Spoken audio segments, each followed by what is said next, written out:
So before we insert the next component, we're going to take a look at this rotating inserted component. So when we insert a component into our assembly, we don't typically know how that is going to um, appear or what orientation that's going to appear in our assembly.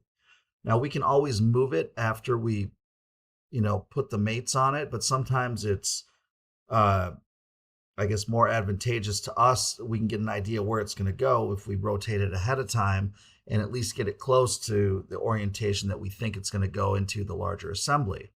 So when we insert a part, all that's doing is we're just bringing the part into SolidWorks. And then when we place the part, when we click to place it, that's where it's actually putting it into the assembly.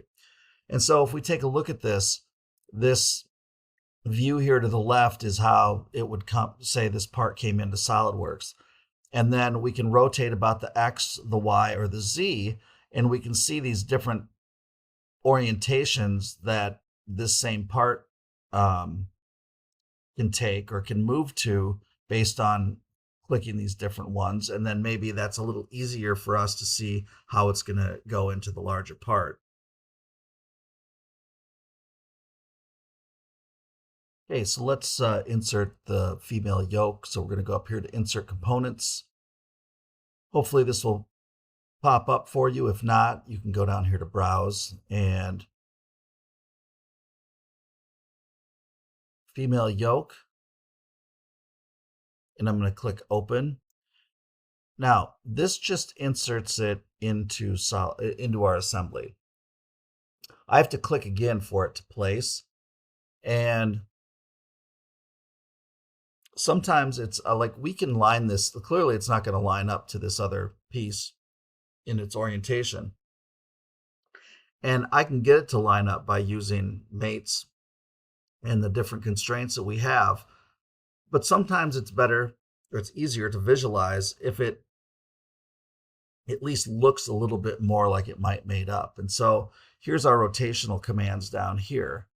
And so if I come down here and I click on the Z twice, so it moves at 90 degrees because that's what I've got this set at. Now, at least it looks like it might hook up to that. And so now I can go ahead and place this, and now it's put into the assembly. Again, it doesn't get it mated to where we want it, but it just gives us a little bit better visual representation of how that part is going to fit into the assembly. So let's start with a concentric mate. So we come up here, we're going to click mate. I'm going to click the center of that, and I'm going to come down and I'm going to click the center of that hole. And so we can see that it lined that up. And so we could probably get to that. Or I could move this because we want to use a width mate to get that. But sometimes in complicated assemblies, we might not be able to move this around to get to that. And so what we can do is if I right click on this,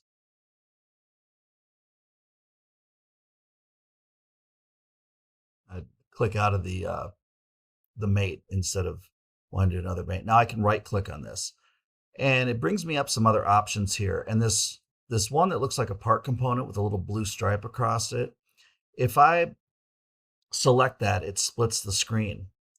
And now when I come up here and I can do a mate, and I'm going to select advanced, and we're going to select width. And now for my width selection, I'm going to pick this and define the center of that. And now for my width 2 selection, I can select this, and then I can turn it in this window.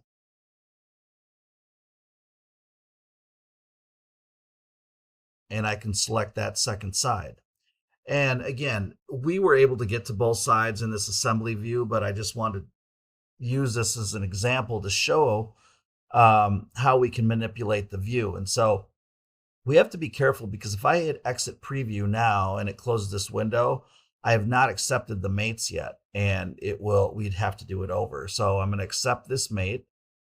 And now I can exit this preview window.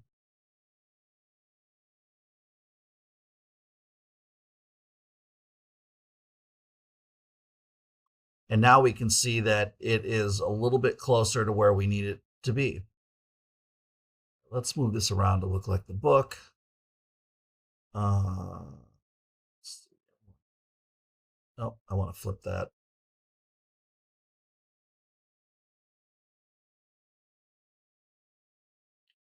Okay, so now if I move this, and we'll rotate this around.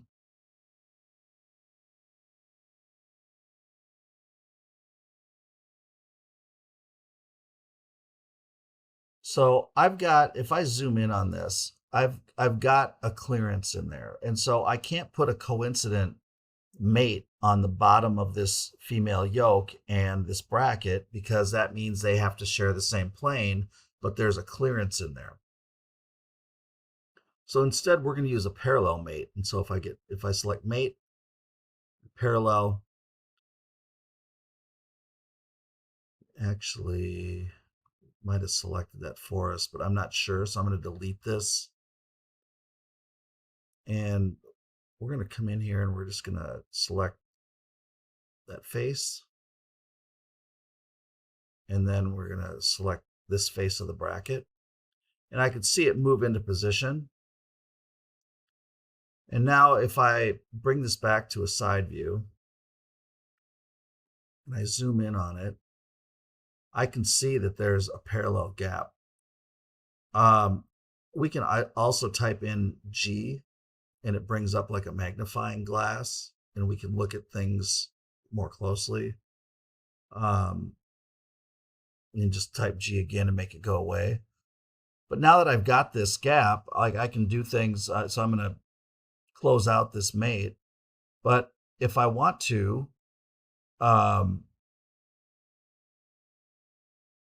I can measure it, and it opens it up. And if we look on the book on page 463, it's kind of showing us how to do that. And it's showing us a gap of 32 thousandths. Well, our assembly template is in metric. And so how do we do that? Well, we could measure it in metric and just make a conversion, or I can come up here in my units and I have a choice, use document settings, or I can use custom settings, and I can change this to inches, say okay, and then I should be able to measure this from this line to this line. I can move some of these out of the way.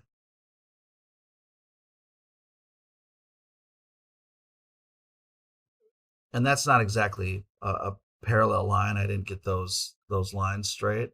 And we could maybe try that again and just see if we get a little bit closer.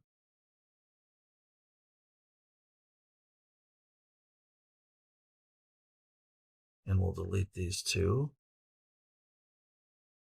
And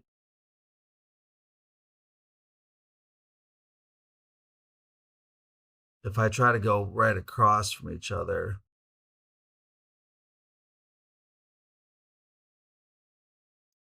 let's just make sure those are still inches. They are.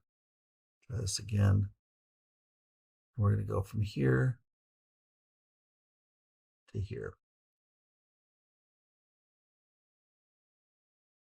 And so it's still coming up with 20 thousandths, which is, it could be right, and the book it could be wrong, because I'm pretty close to that.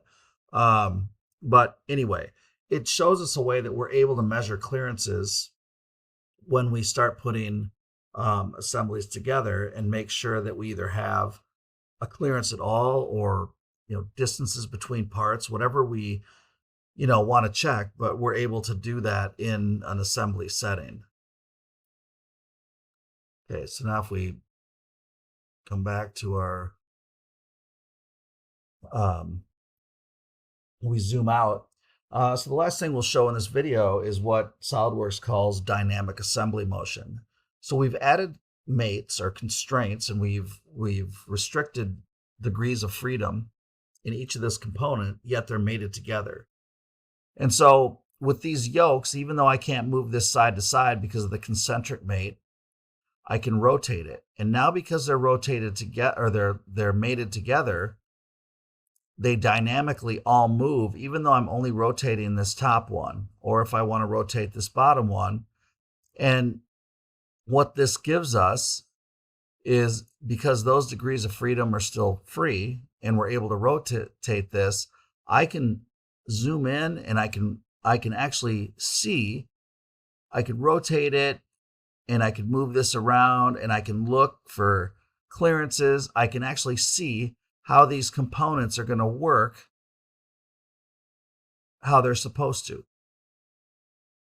So go ahead, keep saving your drawing. We still have a little ways to go on this, but we're going to end this drawing here, or this video here.